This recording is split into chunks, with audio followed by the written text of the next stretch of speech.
Hello friends, welcome to Sri Tamil channel. இன்றைக்கி நம்ம பார்க்க போகிறதும் ஒரு ஈஸியான தீபாவளி ஸ்வீட் ரெசிபி தான். ரொம்ப டேஸ்டான, அதே நேரத்தில் ரொம்பவே சிம்பிளாக செய்யக்கூடிய மைதா பிஸ்கட். இந்த மாதிரி ஒரு முறை செஞ்சு வச்சிங்கன்னா ஒரு 10 நாள் வரைக்கும் கூட கெட்டு போகாது. சாப்பிட ரொம்பவே நல்லாயிருக்கும். குழந்தைங்க ரொம்பவே விரும்பி சாப்பிடுவாங்க.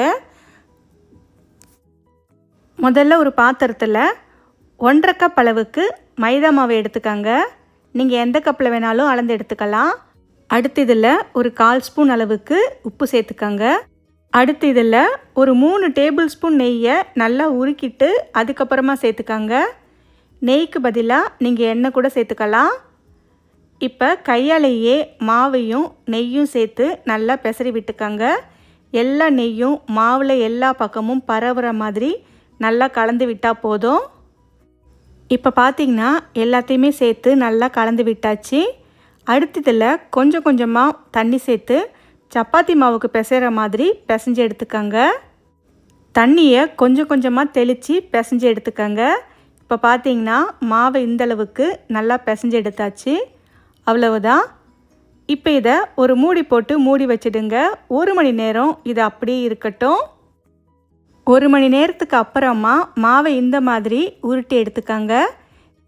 இப்போ இந்த உருண்டைகளை ஒன்றொன்னா சப்பாத்தி கல்லில் வச்சு சப்பாத்திக்கு தேய்க்கிற மாதிரி தேய்ச்சி எடுத்துக்கங்க.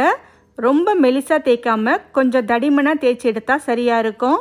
இப்போ பார்த்திங்கன்னா இந்த அளவுக்கு தேய்ச்சி எடுத்துக்கங்க. அடுத்து இந்த சப்பாத்தியை ஒரு கத்தி இல்லைன்னா பீஸா கட்டர் வச்சு இந்த மாதிரி குறுக்கம் நெடுக்கமாக நறுக்கி எடுத்துக்கங்க. அளவு பார்த்திங்கன்னா உங்கள் விருப்பத்துக்கு ஏற்ற மாதிரி சின்னதாகவோ இல்லை நீல வாக்குலேயோ நறுக்கி எடுத்துக்கலாம். இப்போ பார்த்திங்கன்னா எல்லாத்தையும் நறுக்கி இந்த மாதிரி தனித்தனியாக எடுத்து வச்சுக்கோங்க.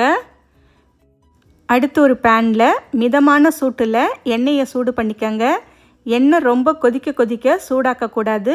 மிதமான சூட்டில் இருந்தால் போதும். இப்போ நாம் நறுக்கி வச்ச துண்டுகளை பேட்சாக பொறுமையாக சேர்த்துக்கோங்க. உங்கள் பேனோட சைஸுக்கு ஏற்ற மாதிரி கூட குறைய சேர்த்துக்காங்க.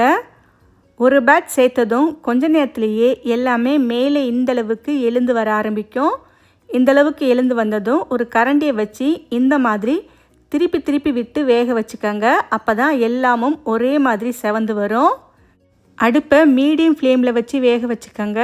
அப்போ தான் உள் பக்கமும் நல்லா வெந்து வரும். கொஞ்ச நேரத்துலேயே பார்த்தீங்கன்னா எல்லாமே நல்லா பொரிஞ்சு இந்தளவுக்கு லேசாக செவக்க ஆரம்பிக்கும்.